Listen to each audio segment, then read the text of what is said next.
जय हिंद दोस्तों, यूपीएससी हिंदी में आप सभी का स्वागत है। आज हम लोग अंकुरण 2.0 के माध्यम से हिंदी साहित्य वैकल्पिक विषय की जो यूपीएससी यूपीपीसीएस की जो परीक्षाएं होती हैं, उसको हम लोग कोशिश करेंगे कि इन जो अंकुरण 2.0 में हम लोग जो 250 प्लस प्रश्नों का हम लोग का जो टारगेट है, इसके माध्यम से हम लोग यूपीएससी यूपीपीसीएस में जितने भी मोस्ट प्रोबेबल क्वेश्चन हो सकते हैं भविष्य में पूछने की या पूछे जा सकने की जिनकी संभावना हो सकती है, उसको हम लोग कोशिश करेंगे यहाँ से टैकल करने का। ठीक है, अगर बात करें यूपीएससी और यूपीपीसीएस की, तो केवल ये 3 अंतर आपको भाषा खंड में, ठीक है, यूपीएससी यूपीपीसीएस आज का जो टॉपिक, अगर आप लोगों ने सिलेबस जो आप लोग को पाठ्यक्रम टाइम टेबल मिला होगा, उसमें आज भाषा खंड से संबंधित चर्चाएं थी। तो भाषा खंड में जो प्रश्न पत्र 1 का खंड क है, ठीक है, प्रश्न पत्र 1 के खंड क को हम लोग जो हिंदी भाषा और नागरी लिपि का इतिहास है, इसको हम लोग बोलचाल की भाषा में भाषा खंड बोल देते हैं। ठीक है, तो भाषा खंड के हम लोग आज भाषा खंड की चर्चाएं करेंगे। आज पहले दिन की क्लास नहीं समझिएगा, इसको घेरुआ हम लोग में फ्री वाला क्लास आप ऐसे समझ लीजिएगा, ये यूट्यूब पे लाइव भी आएगी। ठीक है, तो इसमें हम लोग सिलेबस को देखेंगे, कुछ प्रश्न पिछले साल के प्रश्न को देखेंगे और हिंदी भाषा की विकास यात्रा को एक बार समझने का प्रयास करेंगे कि हिंदी भाषा का विकास जो है वो कैसे शुरू हुआ। ठीक है, तो सिलेबस की अगर हम बात करें, तो प्रश्न पत्र 1 का जो खंड क है, जिसको हम लोग भाषा खंड बोल देते हैं, हिंदी भाषा और नागरी लिपि का इतिहास, ये यूपीएससी और यूपीपीसीएस दोनों में लगभग सेम है। ठीक है, एक बार मैं आप लोग को तसल्ली के लिए एक बार दिखा भी देना चाहता हूँ। ये देखिए, वहां पे भी सेम लिखा हुआ है, हिंदी भाषा और नागरी लिपि का इतिहास, बशर्ते क्या किया हुआ है कि यहाँ पे कुल 9 पॉइंट्स में आपको तोड़ दिया है, जैसे पाली, प्राकृत, अपभ्रंश तथा पुरानी हिंदी। ठीक है, और कुछ यहाँ पे यूपीएससी में कुछ चीजें आपको एक्स्ट्रा पढ़नी पड़ेगी। ठीक है, यहाँ पे भी देखिए, ये चीजें आपको ये चीज अगर आप पढ़ लेते हैं, जैसे पाली और प्राकृत पढ़ लिया, संपर्क भाषा के रूप में हिंदी पढ़ लिया, हिंदी की शब्द संपदा पढ़ लिया, अगर ये 3 टॉपिक आप यहाँ पे कवर कर लेते हैं, तो यूपीएससी यूपीपीसीएस दोनों के कॉमन सिलेबस को आप कवर कर पाएंगे और इससे संबंधित प्रश्नों को आप आराम से कर पाएंगे। ठीक है, जैसे यहाँ पे अपभ्रंश अवहट प्रारंभिक हिंदी है, यहाँ पे क्या था, पाली, प्राकृत और अपभ्रंश। ठीक है, और पुरानी हिंदी। ठीक है, तो वही, तो पाली प्राकृत यहाँ पे जुड़ रहा है ना, और यहाँ पे यूपीएससी में आपको अवहट एक्स्ट्रा पढ़ना पड़ रहा है, अवहट आपको पीसीएस में नहीं पूछता है। ठीक है, ये चीजें बस थोड़ा सा अंतर है ना। फिर संपर्क भाषा के रूप में हिंदी और हिंदी की शब्द संपदा, ये 3 चीजें आपको पढ़नी है एक्स्ट्रा। ठीक है, इसमें भी देखिए, मध्यकाल में ब्रज एवं अवधि का काव्य भाषा के रूप में विकास, यूपीएससी ने क्या दिया है कि मध्यकाल में ब्रज एवं अवधि का साहित्यिक भाषा के रूप में विकास। ठीक है, लगभग आपको आप देखेंगे कि दोनों जो सिलेबस है लगभग सेम है। ठीक है, फिर अगला क्या है, खड़ी बोली का साहित्यिक भाषा के रूप में विकास। यहाँ बोल दिया है कि हिंदी सिद्ध एवं नाथ साहित्य, खुसरो साहित्य, यहाँ पे आपको प्रॉपर कैटेगराइजेशन कर दिया है कि सिद्ध एवं नाथ साहित्य में खड़ी बोली का प्रारंभिक स्वरूप क्या है, खुसरो साहित्य में खड़ी बोली का प्रारंभिक स्वरूप क्या है, संत साहित्य में खड़ी बोली का प्रारंभिक स्वरूप क्या है, रहीम साहित्य में खड़ी बोली का प्रारंभिक स्वरूप क्या है, दक्षिणी हिंदी में खड़ी बोली का प्रारंभिक स्वरूप क्या है। और लगभग जो प्रश्न पूछते हैं ना, आप देखेंगे कि प्रश्न भी लगभग ऐसे ही पूछ देंगे कि सिद्ध एवं नाथ साहित्य में खड़ी बोली के आरंभिक स्वरूप मिलने स्पष्ट हो गए थे, ठीक है, या मिलने शुरू हो गए थे, स्पष्ट कीजिए। ठीक है, आपको उसी के आधार पर उत्तर लिखना है ना। संत साहित्य जो है वो उसमें खड़ी बोली अपने आप में आते आते, या खुसरो साहित्य में खड़ी बोली का आरंभिक स्वरूप कैसे दिखता है। ठीक है, तो वही क्या नाम है, जी हाले मिसकी मुकुंद तुगा फुल दुराए नैना बनाओ बतियां, जो मैं पिया कोई न देखूं तो कैसे काटूं अंधेरी रतियां। ठीक है, या इसके अलावा ये कौन सा था, मेरा मुझसे सिंगार करावट, आगे बैठ के मांग बढ़ावत, वासे चिकन्ना को दूजा दीसा, वासे चिकन्ना को दीसा, का सखा नास किसी जा नहीं, ये तो पहलियां मुकरियां हो गई, मतलब जो दो सूखने थे। ठीक है, घोड़ा घोड़ा क्यों अड़ा, पान क्यों सड़ा, फेरे न था। ठीक है, तो फेरा न था। तो ये क्या है, खड़ी बोली का स्वरूप आपको खुसरो साहित्य में दिखता है। तो खड़ी बोली, रहीम साहित्य, दक्षिणी हिंदी में, ऐसे मतलब आपको डायरेक्ट यहाँ पे प्रश्न दे देगा। यहाँ पे क्या बोलेगा कि खड़ी बोली साहित्य का प्रारंभिक रूप में विकास कैसे हुआ, प्रश्न दोनों से सेम टाइप का पूछेगा। ठीक है, लेकिन बस सिलेबस में थोड़ा सा भाषा का अंतर कर दिया है ना। फिर अगला है राजभाषा, संपर्क भाषा और राष्ट्रभाषा, मानक भाषा के रूप में हिंदी। ठीक है, और इसको क्या किया, यहाँ पे कई सारे पॉइंट में बोला है, जैसे स्वतंत्र भारतीय संघ की राजभाषा के रूप में हिंदी का विकास। ठीक है, राष्ट्रभाषा के रूप में हिंदी का विकास, हिंदी भाषा और नागरी लिपि का मानकीकरण। यहाँ पे भी देखिए खड़ी यहाँ पे भी देखिए दिया है कि हिंदी नागरी लिपि का उद्भव एवं विकास, नागरी लिपि की वैज्ञानिकता। मतलब कहने का क्या मतलब है कि जो पाठ्यक्रम यूपीपीसीएस का है वही पाठ्यक्रम यूपीएससी का भी है, ठीक है। बस 2-3 पॉइंट, जैसे यूपीएससी में आपको अवहट्ट पढ़ना है, यूपीपीसीएस में आपको अवहट्ट नहीं पढ़ना है, ठीक है, लेकिन यूपीपीसीएस में आपको पाली प्राकृत भी जोड़ देना है, ठीक है, पाली प्राकृत अभ्रंश, ठीक है, ये 3 चीजें आपको पढ़नी है यूपीपीसीएस में, ठीक है। और यूपीएससी में आपको क्या पढ़ना है, अभ्रंश, अवहट्ट और प्रारंभिक हिंदी, यहाँ पे पाली प्राकृत नहीं पढ़ना है। तो यानी कि अगर ये मिक्स सिलेबस पढ़ लें तो जो भाषा खंड है वो हम लोग का यहाँ पे कंप्लीट हो जाएगा, ठीक है। अब भाषा खंड की अगर स्ट्रेटजी की बात करें तो स्ट्रेटजी की बात साथ ही साथ हम लोग पेपर भी देखते चलेंगे, ठीक है। जैसे अब पेपर एक बार देख लेते हैं, साहित्य पेपर, ठीक है, पीसीएस का भी मैं यहाँ पे पेपर बगल में ओपन कर लेता हूँ ताकि आप लोग को यहाँ पे आसानी रहेगी, ठीक है।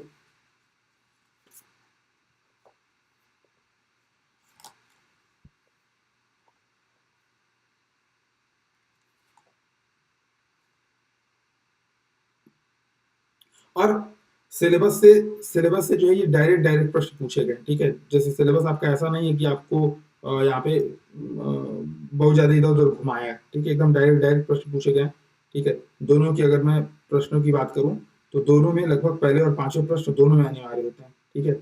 जैसे एक बार, जैसे कई लोग क्या करते हैं ना, बहुत ज्यादा पढ़े लिख के बावजूद भी वहां पे ब्लंडर करके चले जाते हैं। जैसे एक हम लोग के इस बार यूपीएससी से सिलेक्शन भी उनका हुआ है, इसके पहले वाला जो एग्जाम दे रहे थे उन्होंने ये ब्लेंडर कर लिया था, ठीक है। जैसे आप देखेंगे कि यहाँ से पहला और कुल जो प्रश्न पत्र है इसमें 8 प्रश्न है और 2 खंडों में ये विभाजित है, ठीक है। तो खंड क की हम लोग देखेंगे, चर्चा करेंगे बेसिकली, ठीक है, जिसमें भी आपको खंड प्रश्न संख्या जो 1 और 5 दोनों में, यूपीएससी का पेपर हो चाहे यूपीपीसीएस का पेपर हो, दोनों में आपका अनिवार्य है। और बाकी में से आपको एक कम से कम प्रश्न होना चाहिए, मतलब खंड 1 से इसके अलावा एक प्रश्न और हो और खंड ख से एक प्रश्न और हो और बाकी में से कोई एक प्रश्न और हो, यानी कि कुल टोटल आपको 3 प्रश्नों का उत्तर करना है, जिसमें से प्रत्येक खंड से कम एक प्रश्न होना चाहिए, ठीक है। उत्तर आपको देवनागरी लिपि में ही लिखे जाने हैं, ठीक है। ऐसा ही सेम कुछ इंस्ट्रक्शन यहाँ पे भी है कि प्रत्येक कुल उम्मीदवार को 5 प्रश्नों का उत्तर देना है, प्रश्न संख्या 1 और 5 अनिवार्य है और बाकी प्रश्नों से प्रत्येक खंड का कम से कम 3 प्रश्नों के उत्तर आपको चयन करके देने हैं, ठीक है। यानी कि लगभग वही स्ट्रेटजी यही है जो यूपीएससी की है, यूपीपीसीएस की है, ठीक है। यूपीएससी की और यूपीपीसीएस की स्ट्रेटजी में अंतर कहाँ पे आ जाएगा, अंक विभाजन, ठीक है। ये आपका अगर आपने कम से कम प्रश्न अटेम्प्ट किए, जैसे मान लीजिए आपने सेक्शन 1 से केवल आपने 2 प्रश्न ही आपको अटेम्प्ट करना है, आपको पार्ट 2 से 3 प्रश्न अटेम्प्ट करना है, तो कम से कम यूपीएससी में आप यूपीपीसीएस में आप 80 नंबर का अटेम्प्ट करेंगे। लेकिन वहीं अगर आप पार्ट 1 में, जैसे अगर अच्छा पार्ट 2 ये पूरा पेपर दिया ही नहीं है, देखिए प्रोफेसर साहब का काम कैसा है, मैंने उनसे पेपर मांगा था कि पार्ट 1 आज डिस्कस करना, तो केवल पार्ट 1 उन्होंने छाट के दिया है, ठीक है। बढ़िया कि यूपीपीसीएस में, यूपीएससी में ऐसा नहीं किया, ठीक है। तो यूपीपीसीएस की अगर बात करें तो 120 नंबर का प्रश्न आप अधिकतम और 80 नंबर का प्रश्न आप न्यूनतम करेंगे। यूपीएससी की बात करें तो यही आपका 100 नंबर हो जाएगा, 100 नंबर का न्यूनतम और 150 नंबर का अधिकतम हो जाएगा, ठीक है। क्योंकि जो प्रश्न संख्या 1 है वो क्या 50 नंबर का है, प्रश्न संख्या 2 है ये क्या है आपका 50 नंबर का, 3 इसी प्रकार से 50 का, 4 आपका 50 का, ठीक है। तो ये 50 और 200, इसमें से आपको 150 नंबर का प्रश्न इसमें से या तो या आप करिए या फिर 150 का आप पार्ट 2 से करिए, ठीक है। 150 का यहाँ से करिए, यहाँ का आप 100 नंबर से कर लीजिए, ठीक है। तो वेरिएशन जो होगा आपका कहाँ से हो जाएगा, 100 से 150 तक का, ठीक है। और आप चाहे किसी भी कोचिंग का नोट्स पढ़िए, ठीक है। अगर आप जैसे जो बहुत फेमस कोचिंग है वहाँ का नोट्स पढ़ते हैं तो 150 नंबर के 150 पेज का आपका मटेरियल है। अगर आप मूल जहाँ से जो प्रसिद्ध कोचिंग वाले हैं या हम लोग हैं या कोई भी है, ठीक है, हम लोग स्वीकार करते हैं भाई हम लोग इग्नू से मटेरियल लेते हैं, ठीक है। तो इग्नू के अगर मटेरियल को हम लोग देखें तो लगभग 280 से लेकर के 300 पेज का उसमें आपका होगा मटेरियल, पूरा मोटी मोटा 300 पेज का आपका मैक्सिमम होगा, 350 मान लीजिए।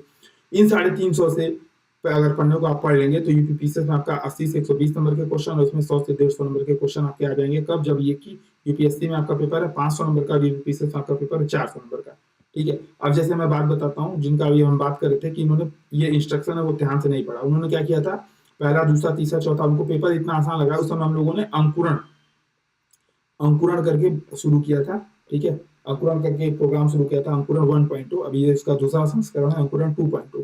तो 1.2 में उनको सारे प्रश्न, जितने भी प्रश्न सब आ रहे थे, तो उन्होंने क्या किया, लगातार यहाँ पे बैठे और पहला दूसरा तीसरा चौथा डायरेक्ट ऐसे पूरा करना शुरू कर दिया, ठीक है। और 5वां उन्होंने अटेम्प्ट ही नहीं किया, सीधे छठा कर दिया, ठीक है, यानी कि एक इसमें से ज्यादा कर दिया और एक जो उसमें से अनिवार्य था उसको किया ही, इस वजह से उनका सिलेक्शन नहीं हुआ। ठीक है, बहुत ही बहुत ही दुर्भाग्य। और उनका जो फाइनल सिलेक्शन रुका था वो रुका था लगभग 80 नंबर से। ठीक है, 80 नंबर से उनका रुका था। ठीक है, यानी कि 80 से 100 नंबर का क्वेश्चन तो यहाँ से वो गलत करके आए थे।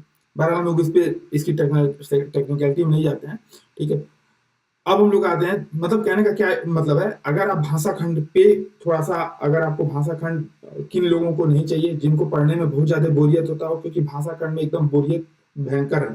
ठीक है, आपको पाली में जो पढ़ना है वही प्राकृत में पढ़ना है, वही अपभ्रंश में पढ़ना है, वही अवहट में पढ़ना है। कुछ कुछ चेंजेस आते रहेंगे, समय के साथ जो विकास होगा बस उसको हम लोग देखते रहेंगे। बाकी जो पढ़ना है वही है।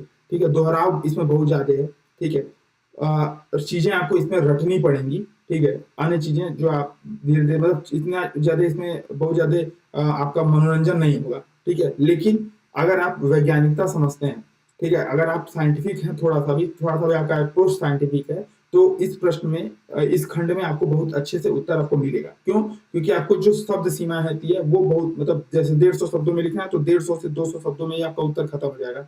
तो अन्य जो पार्ट 2 का जो सेक्शन है वहां पे आप ज्यादा समय दे पाएंगे। ठीक है, यूपीपीसीएस में तो मान लीजिए, यूपीपीसीएस में तो आपको 14 प्रश्न ही अटेम्प्ट करना है, इसमें से नहीं 15। ठीक है, पार्ट पेपर 2 में 14 प्रश्न रहता है, पेपर 1 में 15 प्रश्न। लेकिन यूपीएससी की बात करें तो यूपीएससी में आपको 19 प्रश्न अटेम्प्ट करना है। और ऐसे में अगर यूपीएससी में आप 19 प्रश्न में से अगर आप ज्यादा प्रश्नों का चयन, 9 प्रश्न का लगभग चयन आप यहाँ से करते हैं, भाषा खंड से करते हैं। ठीक है, 5 3 8 3 11, सॉरी 5 3 8 3 11 प्रश्नों का चयन अगर आप भाषा खंड से करते हैं तो कहीं कहीं ये क्या है, आपको शॉर्ट शॉर्ट में उत्तर लिखना पड़ेगा। ठीक है, तो ये आपका जो है आसान कर देगा अन्य प्रश्नों को आपको अटेम्प्ट करने में। ठीक है, अन्य प्रश्नों को आपको अटेम्प्ट करने में ये आपका आसान कर देगा। ठीक है, टोटल आपको 19 प्रश्न आपको करने हैं अटेम्प्ट, है ना। तो स्ट्रेटजी ये रखेंगे आप लोग कि भाषा खंड से ज्यादा प्रश्नों को अटेम्प्ट करें। इन 19 प्रश्नों में से, 18 लिख दिया मैंने, इन 19 प्रश्नों में से आप ज्यादा से ज्यादा आपको कोशिश करना है कि भाषा खंड से ज्यादा आसान अटेम्प्ट करें। ठीक है, और यूपीएससी में, यूपीपीसीएस में तो टाइम मैनेजमेंट का ऐसा कोई फाउंडेशन होता नहीं है। ठीक है, तो उसके लिए परेशान नहीं होना है। लेकिन कम पढ़ करके ज्यादा आप वहां पे काम चला सकते हैं। ठीक है, ज्यादा नंबर आप ला सकते हैं, अंकदायी नंबर होता है। ठीक है, अब जैसे प्रश्नों को देख लेते हैं। अगर मैं बात करूं प्रश्नों का, ठीक है, जैसे अब देखिए प्रश्न पूछा है, हिंदी के विकास में अपभ्रंश का योगदान। ठीक है, डायरेक्ट प्रश्न पूछ दिया, अपभ्रंश का योगदान बताइए। अमीर खुसरो की काव्य भाषा का महत्व, रहीम की कविता की प्रासंगिकता, सिद्धनाथ साहित्य में प्रयुक्त खड़ी बोली का स्वरूप। ठीक है, इसके अलावा स्वातंत्र्योत्तर भारत में हिंदी के विकास में आने वाली चुनौतियां, पश्चिमी हिंदी की प्रमुख बोलियों का संक्षिप्त परिचय, दक्षिण हिंदी की प्रमुख विशेषताएं। दक्षिण हिंदी का आप देखेंगे ना, हर बार अभी देखिएगा, हर बार एक प्रश्न दक्षिण हिंदी पे आता ही आता है। तो अब जो भी पढ़ रहा है, पीवाईक्यू क्यों देखना, मैं हम लोग बार बार चिल्लाते हैं कि पीवाईक्यू देख लो, सिलेबस देख लो, पीवाईक्यू देख लो, सिलेबस देख लो। देखो, डायरेक्ट सिलेबस को रखो यहाँ बगल में। ठीक है, ऐसे सिलेबस को बगल में रखो और देख लो, पूरा मिला लो। ठीक है, सिलेबस को डायरेक्ट रखो और देख लो। जैसे अपभ्रंश है पहला, तो क्या पूछा, हिंदी के विकास में अपभ्रंश का योगदान। ठीक है, तीसरा है खुसरो साहित्य में खड़ी बोली का प्रारंभिक स्वरूप। ठीक है, तो पूछ दिया अमीर खुसरो की भाषा का महत्व। ठीक है, मतलब डायरेक्ट है प्रश्न। ठीक है, रहीम की कविता की प्रासंगिकता, तो रहीम की कविता में प्रारंभिक स्वरूप तो वही रहीम की कविता की प्रासंगिकता। ठीक है, अब इसमें क्या करना है, बस वही आपको वहां पे अप्रोच चेंज कर देना है कि खड़ी बोली का जो आपने प्रारंभिक स्वरूप के लिए रहीम की जो एग्जाम्पल याद किए थे। ठीक है, वही आपको क्या करना है, जो रहीम की कविता आज क्यों प्रासंगिक है उसमें कीवर्ड चेंज करके, ठीक है, डाल देना है। वहां पे हम क्या बताते हैं कि रहीम की कविता में इसमें खड़ी बोली का स्वरूप ऐसा है, यहाँ पे आप बताएंगे कि देखो इसलिए ये आज प्रासंगिक है। ऐसे ही सिद्धनाथ साहित्य में प्रयुक्त खड़ी बोली का स्वरूप। ठीक है, इस पे आपको टिप्पणी करना है। और सिलेबस क्या था, सिद्ध और नाथ साहित्य में खड़ी बोली का प्रारंभिक स्वरूप, डायरेक्ट वही सिलेबस के पॉइंट को। तो सिलेबस अगर आपने देखा और पीवाईक्यू आपने देखा तो आप इस चीज को समझ पाएंगे बकायदे कि जो क्वेश्चन है वो बार बार रिपीट कर रहे हैं। ठीक है, रिपीट कर रहे हैं। तो यूपीएससी हिंदी इसीलिए इस पे फोकस किया, अंकुरण 2.0 हम लोग इसीलिए इसको हम लोगों ने थोड़ा सा समय, हालांकि हम लोग इसको नवंबर में ही लाने वाले थे, लेकिन थोड़ा सा समय लग गया क्योंकि प्लानिंग में थोड़ी सी यहाँ पे समय बहुत ज्यादा खाया हम लोगों ने। इसी के साथ साथ कुछ सेंटर वेंटर वाले भी काम थे, कुछ हम लोग एक्स्ट्रा इनिशिएटिव भी शुरू कर रहे थे, इस वजह से भी थोड़ी सी व्यस्तता थी। ठीक है, जैसे ऐप डेवलपमेंट का काम चल रहा है तो उस वजह से भी थोड़ी सी व्यस्तता थी। बहरहाल हम लोग उस पे नहीं जाते हैं। तो कहने का क्या मतलब है कि डायरेक्ट आप देखिएगा, अभी दक्षिण हिंदी वाला हम लोगों ने देखा, दक्षिण हिंदी के प्रमुख विशेषताओं का निरूपण कीजिए। देखिएगा फिर एक बार ये प्रश्न आएगा, बार बार ये प्रश्न रिपीटेड होगा। अवधि की व्याकरणिक विशेषताओं का निरूपण कीजिए। हिंदी की पारिभाषिक शब्दावली के निर्माण की वर्तमान दशा पर प्रकाश डालिए। पहाड़ी हिंदी की प्रमुख बोलियों का संक्षिप्त परिचय दीजिए। ठीक है, ये यूपी पीसीएस में नहीं है। अवहट्ट का सामान्य परिचय दीजिए। ठीक है, डायरेक्ट पूछ दिया। ठीक है, देवनागरी लिपि के महत्व का आकलन कीजिए।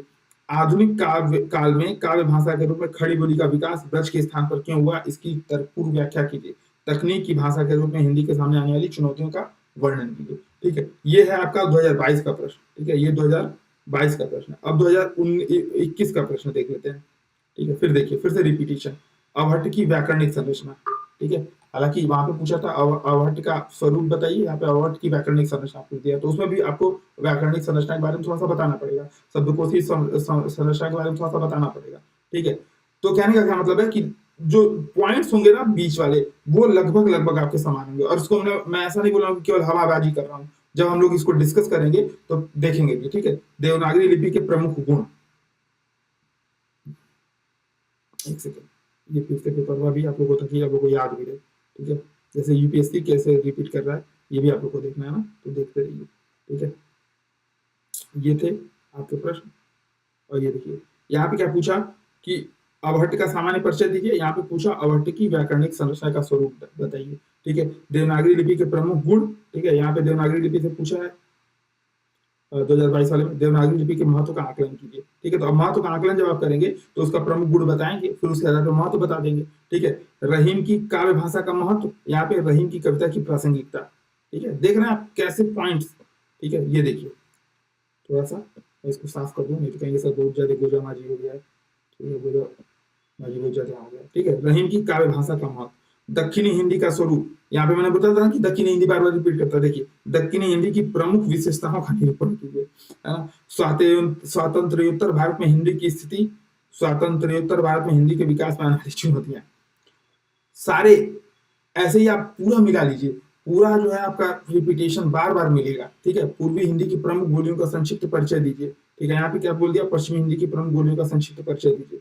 तो अगर आप पीवाई, अब इसी में क्या कर सकते हैं, राजस्थानी हिंदी की प्रमुख बोलियों का प्रमुख परिचय दीजिए। ठीक है, दक्षिणी हिंदी की प्रमुख बोलियों का परिचय दीजिए। कहने का क्या मतलब है कि आप जितने भी क्वेश्चन हैं वो पीवाईक्यू अगर आप देख रहे हैं तो पीवाईक्यू के आधार पे आप सारे क्वेश्चनों को आराम से लगा सकते हैं। जैसे हिंदी की पारिभाषिक शब्दावली के निर्माण में आने वाली कठिनाइयों का परिचय दीजिए। यहाँ पे आपने क्या पढ़ा था, हिंदी की पारिभाषिक शब्दावली के निर्माण की वर्तमान दिशा पर प्रकाश डालिए। तो जब वर्तमान दिशा आपको पता होगा तो उसके निर्माण में क्या क्या कठिनाइयां आ रही हैं वो आपको पता होगा, उसमें आराम से क्वेश्चन कर सकते हैं। अगर कहने का मतलब है कि अगर आपने एक साल का प्रश्न यहाँ पे अटेम्प्ट कर लिया तो अगले आने वाले साल के प्रश्न में आप बहुत ज्यादा आश्चर्यचकित नहीं होंगे। ठीक है, ये तो एक साल के प्रश्न की बात है। अगर यही आपने काम लगातार कर लिया, मतलब 2014 से लेकर के 2020 तक के प्रश्न अगर आपने देख लिए तो आराम से आप 21-22 का प्रश्न बाद में सॉल्व करिएगा। ठीक है, अभी भी जो हम लोग कोशिश यही करेंगे कि 2014 से लेकर के 2020 तक के प्रश्नों को कराएंगे और 2021 और 2022 के प्रश्न हम लोग अंतिम में डिस्कस कर देंगे। ठीक है, ताकि आप लोग को पता चलेगा कि किस प्रकार प्रश्न जो है लगातार रिपीट कर रहा है। ठीक है, लगातार दोहराए जा रहे हैं। ठीक है, अब यहाँ पे अवहट्ट का सामान्य परिचय दीजिए। यहाँ अवहट्ट की व्याकरणिक संरचना पूछ दिया था। ठीक है, फिर साहित्यिक भाषा के रूप में अवधि के महत्व का आकलन करना था। यहाँ पे क्या पूछा था, अवधि की व्याकरणिक विशेषताओं का निरूपण कीजिए। ठीक है, यहाँ पे पूछा था ब्रज, अब यहाँ पे ब्रज भाषा की व्याकरणिक विशेषताओं का निरूपण पूछ दिया। ठीक है, यानी कि एक साल का प्रश्न आपने पढ़ा, अगले साल का प्रश्न आप आराम से यहाँ पे गेस कर सकते हैं। और सबसे बड़ी बात ये है कि अंकुरण जो 1.0 था उसमें हम लोगों ने यही किया था। हम लोगों ने क्या किया था, पीवाईक्यू से प्रश्न उठाए थे, उसको प्रॉपर जैसे इसमें भी अंकुरण 2.0 में भी हम लोग यही करेंगे। उसमें क्या था कि मॉडल उत्तर आपको मिलता था, यहाँ पे मॉडल उत्तर आपको खुद बनाना है। ठीक है, जैसे ये थोड़ा सा आपको काम करना है। जैसे मान लीजिए मानक हिंदी की व्याकरणिक संरचना को स्पष्ट कीजिए, ये प्रश्न आया। ठीक है, तो हम लोग यहाँ पे प्रश्न को 3 भागों में तोड़ेंगे। ठीक है, पहला क्या हो जाएगा, भूमिका। ठीक है, भूमिका, क्योंकि होता क्या है कि आप जिस भी मटेरियल से पढ़ेंगे, ठीक है, चाहे आप फेमस कोचिंग के नोट से पढ़िए, चाहे आप इग्नू के नोट से पढ़िए, चाहे आप किसी भी अर्कस बतुआ किसी भी नोट से पढ़िएगा, आपका जो कंटेंट होगा वो सेम होगा। क्यों, क्योंकि इसका सोर्स कहाँ है, इग्नू के नोट्स, और इग्नू के नोट्स हर जगह सेम है। जो इग्नू के नोट्स आप पढ़ेंगे भाई इग्नू के नोट्स मैं भी पढ़ूंगा। तो जब इग्नू का नोट सेम है तो जो प्रश्न आप पढ़ेंगे या मैं पढ़ूंगा या कोई भी पढ़ेगा, तीसरा तैयारी करेगा, तो वो क्या करेगा, उसी नोट से वही कंटेंट छापेगा। अब अंतर क्या आ जाएगा परीक्षा के लिए कि वो भूमिका कैसा लिखा है, मुख्य भाग में उसका प्रेजेंटेशन कैसा है, निष्कर्ष में उसका प्रेजेंटेशन कैसा है, निष्कर्ष में वो किन चीजों को ऐड कर रहा है। तो भूमिका, मुख्य भाग, निष्कर्ष। फिर हम लोग देखेंगे आगे इसकी और अगर फर्दर डिवीजन होगा तो वहां पर हम लोग करेंगे निष्कर्ष को हम लोग उप निष्कर्ष दे करके फिर निष्कर्ष देने का बात होगा। ठीक है, तो कहने का क्या मतलब है, हम लोग अपने उत्तर को यहाँ पे प्रॉपर वे में स्ट्रक्चरिंग देखेंगे। ठीक है, अंकुरण 2.0 में आप यहाँ पे स्ट्रक्चर देखेंगे कि इस प्रश्न का भूमिका में किन किन चीजों को शामिल करना चाहिए। ठीक है, अगर ये प्रश्न आ जाएगा तो किन किन प्रश्नों को, जैसे अगर मान लीजिए ये आया प्रश्न, ठीक है, कहाँ गया, अवहट्ट की व्याकरणिक संरचना है। ठीक है, तो अवहट्ट की व्याकरणिक संरचना जो आएगा तुरंत आप यहाँ पे कीवर्ड बताएंगे कि मध्यकालीन आर्य भाषा की अंतिम अवस्था है। ठीक है, मध्यकालीन आर्य भाषा की अंतिम अवस्था मानी जाती है, जिसका सम जो है वो 500 ईस्वी से लेकर के 1100 ईस्वी तक माना जाता है। तो कीवर्ड्स, भूमिका में किन किन कीवर्ड्स को रखना है, जबकि अभी क्या होगा, आप अवहट्ट की व्याकरणिक संरचना का स्वरूप आप डायरेक्ट कैसे लिखेंगे कि अवहट्ट की निम्नलिखित व्याकरण, अवहट्ट में निम्नलिखित व्याकरणिक संरचना पाई जाती है, या अवहट्ट की व्याकरणिक संरचना निम्नलिखित है। ठीक है, जबकि वहां पे 2 लाइन का आप लिख दीजिए कि अवहट्ट जो है वो प्राचीन मध्यकालीन आर्य भाषा की अंतिम अवस्था है, जिसका जो शुरुआत जिसका जो समयकाल है वो 500 ईस्वी से लेकर के आपका 1100 ईस्वी तक माना जाता है। इस चीज को जो आपने अभ्रंश में बताया कि मध्यकालीन आर्य भाषा की जो तीसरी अवस्था है, ठीक है, सॉरी, मध्यकालीन आर्य भाषा की जो अंतिम अवस्था है वो अवहट्ट मानी जाती है। ठीक है, और एक चाहिए तो उसमें उदाहरण दे दीजिए भाई, शक्कर बाणी बुझवण पावणी पावों रस्त को मम मन भावई। ठीक है, देसील बाणा सब जग मिठा तन तय, या केवल यही बस डाल दीजिए, देसील बाणा सब जन मिठा तन तय सण जपाओ अवहट्टा। ठीक है, तन तय सण जपाओ अवहट्टा बोलना अपने आप में थोड़ा सा कठिन है। कहने का क्या मतलब है कि जो आपने ये 2 चीजें लिखी कि मध्यकालीन आर्य भाषा की अंतिम अवस्था, समयकाल 500 ईसा पूर्व से 1100 ईसा पूर्व, और एक एग्जाम्पल डाल दिया तुरंत, और फिर वहां पे आपने लिखा कि अवहट्ट की व्याकरणिक संरचना निम्नलिखित है, या संरचना का स्वरूप निम्नलिखित है। कब अंतर देखिएगा, और जब आप डायरेक्ट लिखेंगे कि अवहट्ट की व्याकरणिक संरचना से मतलब ये निम्नलिखित बिंदुओं पर समझ सकते हैं, तब तो दोनों में अंतर आ जाएगा। अब जो परीक्षक है, आपको जब कॉपी जांचनी रहेगी तो आपको क्या पता चलेगा, अरे भाई इस बच्चे को पता है कि मध्यकालीन आर्य भाषा की तीसरी अवस्था भी, या मध्यकालीन आर्य भाषा भी कुछ होती है। ठीक है, इसको अवहट्ट की जो है आपका टाइम समयकाल पता है। ठीक है, उसी में अगर कुछ आप जैसे अगर थोड़ा सा याद कर लीजिए कि जैसे बाहुबली रास है, वर्ण रत्न राकर है, कुछ बुक वगैरह का नाम डाल दीजिए कि इसमें अवहट्ट का जो है थोड़ी बहुत मिल जाता है। संदेश राचक है, ठीक है, कीर्तिलता है, इस सब में थोड़ा सा स्वतंत्र भाषा के रूप में अवहट्ट का विकास दिखाई देता है। अगर ये आपने बता दिया, निष्कर्ष में बता दिया, जिसके आधार पर हम व्याकरणिक संरचना को और ज्यादा स्पष्ट कर सकते हैं, ये चीज अगर आपने निष्कर्ष में बता दी तो परीक्षक और खुश हो जाएगा। अब 10 नंबर का प्रश्न आपको आराम से उसमें 7 नंबर देगा। ठीक है, अब क्या चाहिए भाई, है ना। तो यही चीज हम लोग अंकुरण 2.0 में करने वाले हैं। ठीक है, ये 1 साल का हो गया। हाँ, फिर मानक हिंदी की व्याकरणिक संरचना को स्पष्ट कीजिए, डायरेक्ट सिलेबस से उठा दिया है। ठीक है, डायरेक्ट सिलेबस से उठा दिया है। तो अगर पीवाईक्यू हम लोग सही से कर लेते हैं, ठीक है, तो एकदम मैं गारंटी दे रहा हूं कि ये जो आपका, हालांकि उसकी भी गारंटी हम लोग लेंगे, ठीक है, उसकी भी हम लोग गारंटी लेंगे। किसकी? उसकी का मतलब, ठीक है, अब ये देखिएगा, उसकी का मतलब, अगर हम लोग, मैं ये बोलने जा रहा था कि अगर हम लोग जो व्याख्या वाले प्रश्न है, व्याख्या वाले प्रश्न यूपीएससी में तो, यूपीपीसीएस में तो आराम से हो जाएंगे, यूपीएससी में थोड़ा सा टफ पड़ता है। ठीक है, थोड़ा सा कठिनाई आती है, तो अगर उसको हम लोग छोड़ दें तो बाकी जो 400 नंबर का प्रश्न है, इससे एक भी आपके रेंज से बाहर नहीं जाएगा। ठीक है, और उसमें भी व्याख्या वाले में भी कोशिश ये रहेगी 6 से 7 प्रश्न आपके डायरेक्ट फंस जाए, 2 से 3 प्रश्न जो है वो आपके, कुछ हम लोग ऐसा अरेंजमेंट वहां पे करेंगे कि आपको अगर नहीं आएगा या कुछ फंस जाएगा, ठीक है, अगर वैसे नकल वकल करके या जैसे भी हो पाए तो वो मैनेज हो जाएगा। ठीक है, तो मैनेजेबल आप बना देंगे। ठीक है, देखिए प्रश्न ये देखिए 2020 का प्रश्न है, अभ्रंश और प्रारंभिक हिंदी के व्याकरणिक स्वरूप में प्रमुख अंतर। ठीक है, देख रहे हैं, खड़ी बोली के विकास में संत साहित्य की भूमिका। देखिए, तकनीकी भाषा के रूप में हिंदी का विकास, देवनागरी लिपि का मानक स्वरूप, मान लीजिए भारतेंदु युग का योगदान नहीं आया, लेकिन रिपीटेशन वाला क्वेश्चन नहीं, टॉपिक मतलब रिपीट नहीं हुआ, देवनागरी लिपि का मानक स्वरूप। ठीक है, मानक हिंदी की व्याकरणिक विशेषताएं, ये देखिए 2021 में पूछा था, इसमें भी पूछा है ना। और जो कहने का क्या मतलब है कि टॉपिक, ठीक है, स्वातंत्र्योत्तर भारत की संवादी भाषा के रूप में हिंदी के प्रयोग की चुनौतियां क्या है, स्वातंत्र्योत्तर भारत में हिंदी के विकास में आने वाली चुनौतियां क्या है ना, देख पा रहे हैं आप। सूफी कवियों द्वारा प्रयुक्त अवधि के स्वरूप पर विचार कीजिए। ठीक है, अवधि के स्वरूप पर विचार कीजिए। है ना, पिछली बार क्या पूछा था, अवधि का साहित्यिक भाषा के रूप में विकास 2021 वाले में, है ना। 19वीं शताब्दी में खड़ी बोली की प्रतिष्ठा के प्रमुख कारण क्या थे। ठीक है, भारतीय संघ की राजभाषा के रूप में हिंदी के प्रयोग में आने वाली चुनौतियों का उल्लेख कीजिए। खुसरो द्वारा प्रयुक्त खड़ी बोली के स्वरूप का विवेचन कीजिए। यहाँ पे देखिए अमीर खुसरो की भाषा का महत्व। अब पिछले वाले में क्या पूछा था, जो 2021 वाला था उसमें क्या पूछा था, देखिए खुसरो वाला क्या था,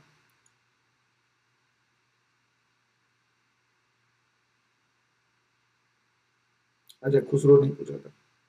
ठीक है, खुसरो का इसमें पूछा था, जो अमीर खुसरो की काव्य भाषा का महत्व। ठीक, तो कहने का क्या मतलब है, मतलब क्वेश्चन आपको यहाँ पे भी आपको प्रॉपर रिपीट वाले ही मिल रहे हैं। ठीक है, रिपीट वाले ही क्वेश्चन आपको, ज्यादातर क्वेश्चन आपको देखेंगे, टॉपिक तो सारे आपको रिपीटेड मिलेंगे।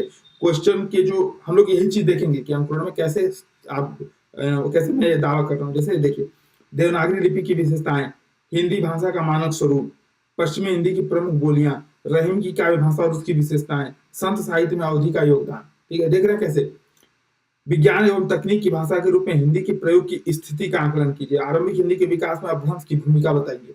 ठीक है, ये तो मान लीजिए नया क्वेश्चन है, ये न्यू क्वेश्चन है।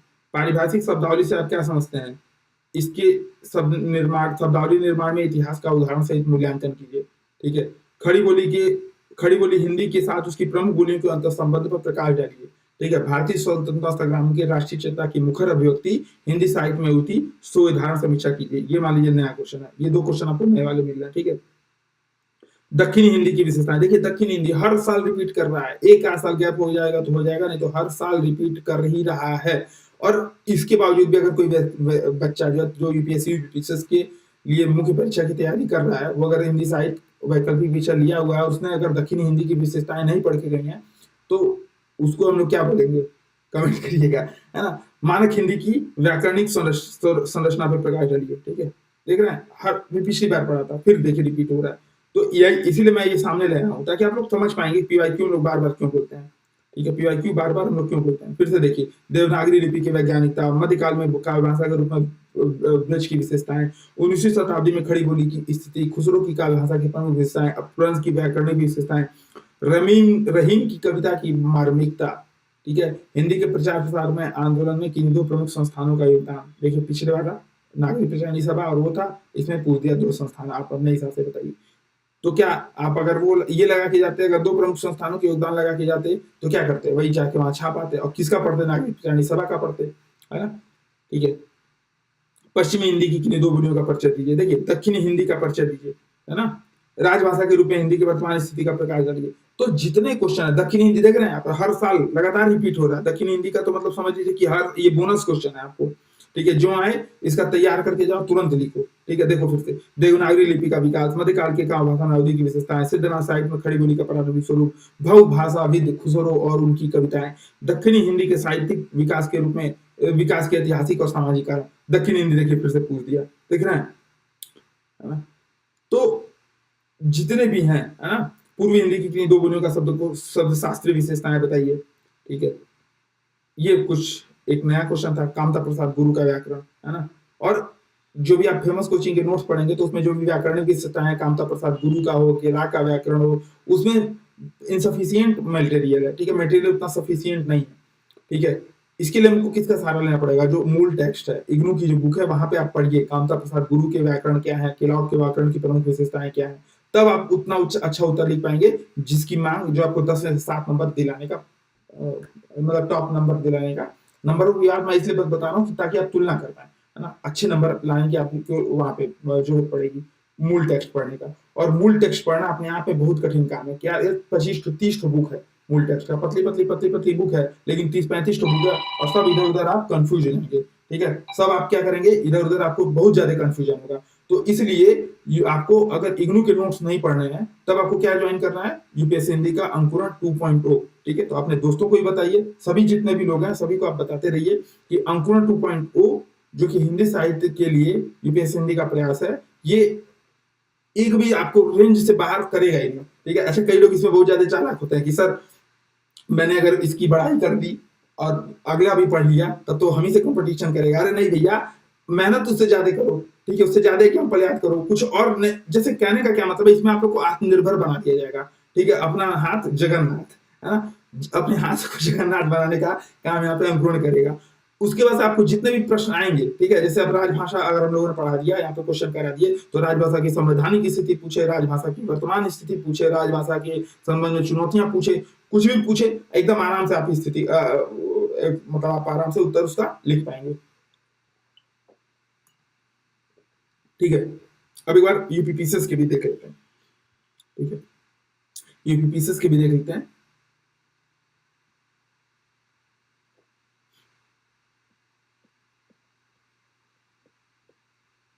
ठीक है, देखिएगा कैसे प्रश्न रिपीट कर रहा है। टॉपिक अगर नहीं रिपीट, मान लीजिए जैसे अब जैसे देखिए इसमें क्या दिया है, पाली शब्द की निरुक्ति विषय विद्वानों में मत और पाली की प्रमुख विशेषताओं का उल्लेख कीजिए।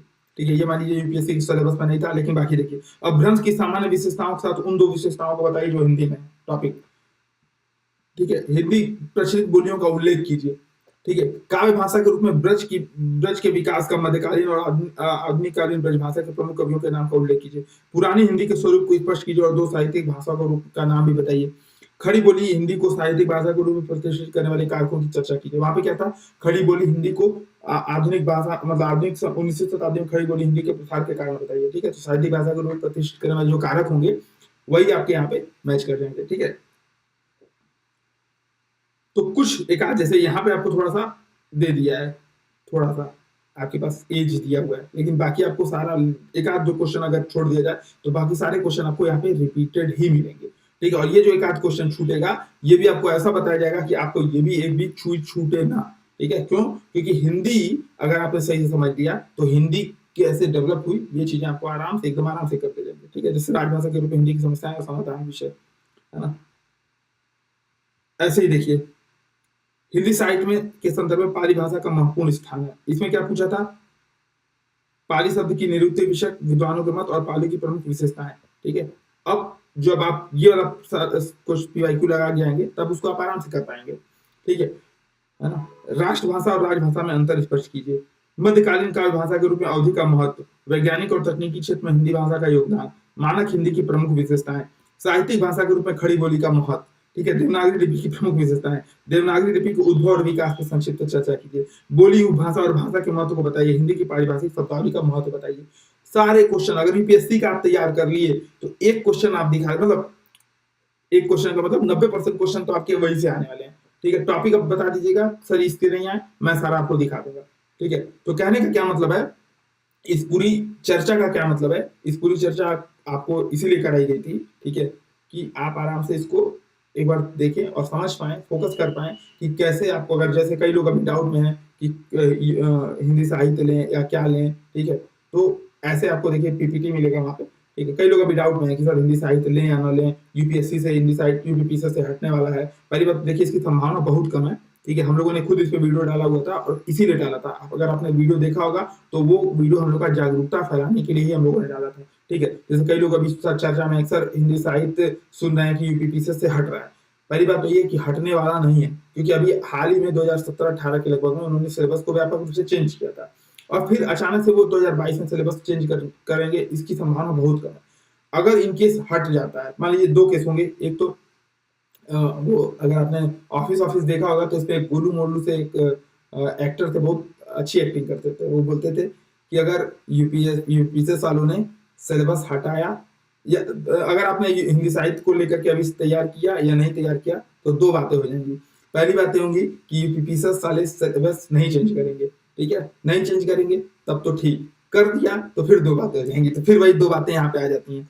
अगर मान लीजिए यूपीएससी वाले यूपीपीसी वाले सिलेबस चेंज करते हैं, जैसे देखिए जो लोग 2024 के लिए 2025 के लिए तैयारी कर रहे हैं, 2026 के लिए तैयारी कर रहे हैं, 2050 के लिए तैयारी कर रहे हैं, वो अभी ऑप्शनल को लेकर के परेशान हो, क्या पता हटा ही दे भाई।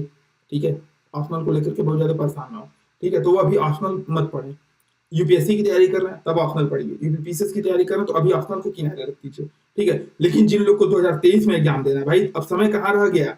ठीक है, अब समय कहाँ रह गया, है ना, पता चले कि जब का वर्षा जब कृषि सुखाने वो वाला बात हो जाएगी। ठीक है, अब समय नहीं रह गया है। अब आपका जनवरी मतलब दिसंबर शुरू हो गया 4 दिसंबर, तो दिसंबर खत्म मान लीजिए। मान लीजिए अगर दिसंबर भी जोड़ दें तो दिसंबर, जनवरी, फरवरी, मार्च, अप्रैल, मई। ठीक है, टोटल आपके पास 6 महीने का समय रह गया है। ठीक है, टोटल मात्र आपके पास 6 महीने का समय रह गया है। प्रीलिम्स को लेकर के। और अभी आप आराम से 2 महीने के बाद एकदम कतई आप प्रीलिम्स के लिए भागोगे। अगर आप सही से तैयारी करते हो तो प्रीलिम्स के लिए भागोगे, है ना? तो अगर आपने इन 2 महीनों में अपने ऑप्शनल विषय को, अगर 2023 में आपको पेपर देना है तो ऑप्शनल विषय चूज कीजिए और उसके अकॉर्डिंग आपको तैयारी करना तुरंत शुरू कर देना चाहिए। क्यों? क्योंकि होने के बाद आपको सितंबर के लास्ट में आपका मेंस शुरू हो जाएगा, ठीक है? तो जून, जुलाई, अगस्त ये 3 चीज आपको मिलेगी। और सितंबर का अगर मान लीजिए आप 15 दिन रख लेते हैं, ठीक है, मतलब टोटल आपको 90, 10, 100, मोटी-मोटा 105 दिन का समय मिलेगा। अगर आप यूपीएससी का भी एग्जाम देंगे यूपीपीसीएस के साथ, तब उस स्थिति में आपको 100 दिन का लगभग समय मिलेगा, ठीक है? तो इसलिए हम लोग का सजेशन है कि जो 2023 वाले हैं वो एक रिस्क लें, ठीक है? एक रिस्क लें। और अगर आपका ऑप्शनल हिंदी साहित्य है तो उसको कम से कम एक बार कंप्लीट कर लें, ठीक है? हट गया तो कोई बात नहीं, नया वाला आएगा तो उसको हिंदी साइड मिलकर के तैयार कराएगी। उसमें आप लोग को स्पेशल 500 रुपए डिस्काउंट भी, या जो भी मतलब उस समय होगा डिस्काउंट वगैरह भी आपको दे दिया जाएगा, ठीक है? और हम लोग से बढ़िया, जैसे हम लोग की टीम में आईआईटीएन है, प्रॉपर मेंस प्री बार 130 प्लस नंबर आ रहे हैं, ठीक है? तो हम लोग एकदम उसका साइंटिफिक तौर पे जो भी नए सिलेबस ऐड किए जाएंगे उसको हम लोग प्रॉपर अध्ययन आप लोग को कराएंगे, ठीक है? तो अभी एक रिस्क है, जुआ है, जो भी यूपीएससी की तैयारी कर रहे हैं और 2023 में जिनको एग्जाम देना है, मेरे हिसाब से उनको तैयारी करनी चाहिए और ऑप्शनल पढ़ लेना चाहिए, ठीक है? इसके 2 फायदे होंगे। एक तो आपको निबंध में आपका उत्तर लेखन सही कर देगा, दूसरा आपको निबंध में बहुत ज्यादा फायदा करेगा, क्योंकि हिंदी साहित्य निबंध में का भी तो एक पेपर आता है। तो यूपीएससी का एग्जाम दे रहे होंगे, निबंध में भी फायदा करेगा। हिंदी साहित्य अपने आप में वैकल्पिक विषय ऐसा है कि आपको निबंध में हेल्प करने वाला है, ठीक है? 2023 में जो लोग तैयारी कर रहे हैं वो इस पे थोड़ा सा विचार करेंगे। और मान लीजिए अगर हट जाता है तो कोई बात नहीं, नया वाला पढ़ लीजिएगा, वो सबके साथ ब्लंडर होगा, ठीक है? लेकिन अगर नहीं हटा तो समय आपके पास बहुत कम है ना? अब एक बार मोटी मोटा हिंदी के जो विकास यात्रा, उसमें आर्य भाषाओं का ऐतिहासिक विकास जो है उसको हम लोग समझेंगे। और कल जो है इस पे प्रश्नों को देखते हुए, उसमें मतलब कल का मतलब जब भी नेक्स्ट वीडियो आएगा तब उसकी पीवाईक्यू को देखेंगे, पिछले साल के कौन से प्रश्न, संभावित प्रश्न कौन से हैं, और भूमिका आएगा, मुख्य भाग आएगा, निष्कर्ष आएगा। तो उसमें हम लोग किन किन चीजों को ऐड करेंगे, यानी कि किन किन चीजों को हम लोग कीवर्ड के तौर पे वहां पे ऐड करेंगे कि परीक्षक को लगे कि हाँ इसको थोड़ा सा कुछ ये जानता है, ठीक है? तो हिंदी भाषा का जो विकास यात्रा है वो मूल भाषा संस्कृत से हम लोग मानते हैं, ठीक है? यानी कि हिंदी को, अगर हिंदी भाषा की विकास यात्रा को अगर हम लोग को पढ़ना हो तो प्राचीन आर्य भाषाएं, मध्यकालीन आर्य भाषाएं, ठीक है, मध्यकालीन आर्य भाषाएं और एक आधुनिक आर्य भाषा, ठीक है? आधुनिक आर्य भाषा जैसे हिंदी, बांग्ला, उड़िया, आसामी, मराठी, गुजराती, तेलुगु, सिंधी, ठीक है? तेलुगु का विकास तो संस्कृत से ही हुआ है। तो प्राचीन आर्य भाषाएं, मध्यकालीन आर्य भाषाएं और आधुनिक आर्य भाषाएं, तीनों का अध्ययन हम लोग को करना है। अगर इसे हम लोग फर्दर डिवीजन करेंगे कि जैसे जो प्राचीन जो आर्य भाषाएं हैं उनका जो समय काल है वो 2000 ईसा पूर्व से लेकर के 500 ईसा पूर्व के बीच में माना जाता है। यानी कि संस्कृत से, जैसे ऐसे समझिए कि संस्कृत से जो सरलीकरण की प्रक्रिया थी, जैसे हिंदी का जो विकास है वो संस्कृत से सरलीकरण मतलब संस्कृत से धीरे धीरे, संस्कृत जो है अपने आप में टफ भाषा मानी जाती है, ठीक है? तो सरलीकरण, सरल होते होते हिंदी का विकास होता है। संस्कृत से वैदिक संस्कृत, वैदिक संस्कृत से लौकिक संस्कृत, लौकिक संस्कृत से पाली, पाली से प्राकृत, प्राकृत से अपभ्रंश, अपभ्रंश से अवध, अवध से पुरानी हिंदी, पुरानी हिंदी के बाद से फिर नई हिंदी। और इसमें भी व्यापक रूप से आपको अंतर देखने को मिलेगा, ठीक है? वैदिक संस्कृत जो कि 2000 ईसा पूर्व से लेकर के 1000 ईसा पूर्व तक, ठीक है, माना जाता है। और वैदिक संस्कृत जो है बेसिकली, जो भी हम लोग साहित्य पढ़ते हैं ना, हम लोग क्या पढ़ रहे हैं? हिंदी भाषा की विकास यात्रा। और ये जो है साहित्य के परिप्रेक्ष्य में पढ़ रहे हैं। तो जो ये डिवीजन है ये भी साहित्य के आधार पर होता है। जैसे वैदिक संस्कृत की बात करें तो जब ऋग्वेद की बात हुई तो ऋग्वेद की जो भाषा है वो वैदिक संस्कृत जो है वो ऋग्वेद की भाषा मानी जाएगी, ठीक है? तो 2000 ईसा पूर्व से लेकर के 1000 ईसा पूर्व तक ऋग्वेद की जो भाषा है, ऋग्वेद से वैदिक भाषा का, ठीक है? और ऐसे ही जैसे लौकिक संस्कृत की हम लोग बात करें तो लौकिक संस्कृत की जो भाषा है वो आदि कवि वाल्मीकि की जो भाषा है वो लौकिक संस्कृत की भाषा की तरह दिखती है। तो आप जब लौकिक संस्कृत की अगर आप चर्चा कर दिए और आदि कवि वाल्मीकि का नाम ला दिए तो परीक्षक अपने आप में खुश हो जाएगा, भाई देखो क्या क्या जान रहा है यार ये चीजें, ठीक है? लौकिक संस्कृत जो कि 1000 ईसा पूर्व से लेकर के 500 ईसा पूर्व तक माना जाता है और इसकी शुरुआत होती है वाल्मीकि से, ठीक है? वाल्मीकि अति श्रेष्ठ, राम कथा के प्रथम कवि, बंदों तुलसी श्रेष्ठ, जिनका जीवन राम है, ठीक है? ये एक रविंद्र जैन की रामायण की पंक्तियां, मतलब मस्त रामायण है ना, वो सुनिएगा आप लोग कभी समय मिलेगा तो। तो वाल्मीकि जो है आदि कवि माने जाते हैं, ठीक है। वियोगी होगा पहला कवि, आ से उपजा होगा ज्ञान, आंखों से निकलकर चुपचाप भई होगी कविता अज्ञान, ठीक है। क्रॉस पक्षी के जोड़े को शिकारी ने क्या किया था, तीर मार दिया था, और उस तीर को देख करके जब क्रॉस पक्षी का जो जोड़ा होता है उसको, मतलब जो पुरुष होता है उसको तीर लगता है, और जो महिला जो फीमेल जोड़ा होती है, मतलब जो फीमेल होती है उसको जो होता है विषाद होता है, और उस विषाद को अनुभव कर करके आदि कवि वाल्मीकि ने लौकिक संस्कृत का पहला श्लोक लिखा था। श्लोक मुझे थोड़ा सा भूल रहा है, लेकिन लौकिक संस्कृत की शुरुआत आदि कवि वाल्मीकि से मानी जाती है, ठीक है।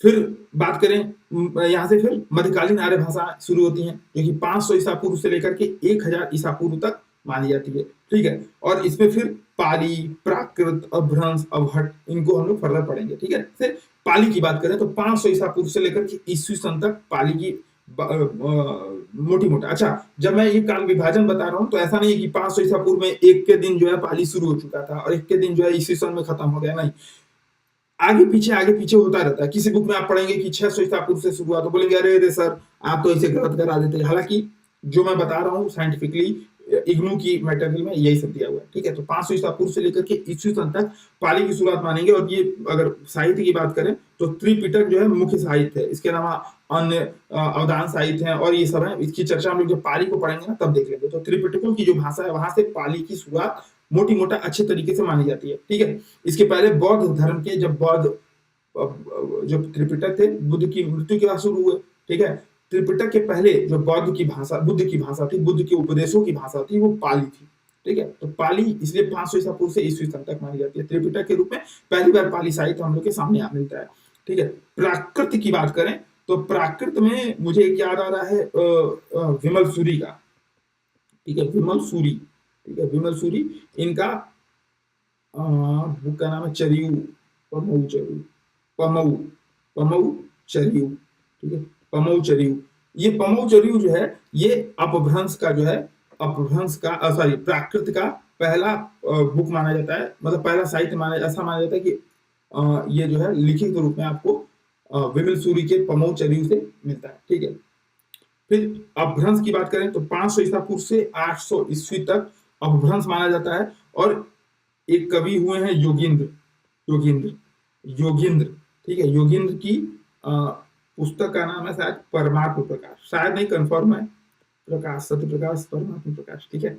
तो प्रकाश, परमात्म प्रकाश, ठीक है। ये देख लीजिए भाई, लोग बोलेंगे सर आपका चेहरा छुप जा रहा है, चेहरे के कारण छुप जा रहा है। तो योगेंद्र के परमात्म प्रकाश से अपभ्रंश की शुरुआत मानी जाती है, ठीक है। और अवहट की शुरुआत 800 ईस्वी से लेकर के 1100 ईस्वी तक। काल विभाजन थोड़ा मोटी मोटा आगे पीछे कर लीजिए, है ऐसा नहीं कि एकदम एग्जैक्ट ही है, ठीक है। लेकिन वैज्ञानिकों में, भाषाविदों में ये मान्यताएं हैं कि 800 ईस्वी से लेकर के 1100 ईस्वी तक अवहट की जो समय काल है वो माना जाता है, ठीक है। इसमें जैसे रासो साहित्य है, ठीक है, रासो साहित्य है, जैसे बाहुबली रास है, वन रत्नाकर है, वहां की भाषा कुछ कुछ अवहट से मिलती जुलती है, उस पर हम लोग चर्चा करेंगे, ठीक है। फिर उसके बाद आधुनिक आर्य भाषाएं शुरू हो जाती हैं 1100 ईस्वी से लेकर के अभी तक, जिसमें हिंदी, बांग्ला, उड़िया, असमी, मराठी, बंगाली, पंजाबी, हाँ पंजाबी, सिंधी, ठीक है, ये सब चीजें होती हैं ना।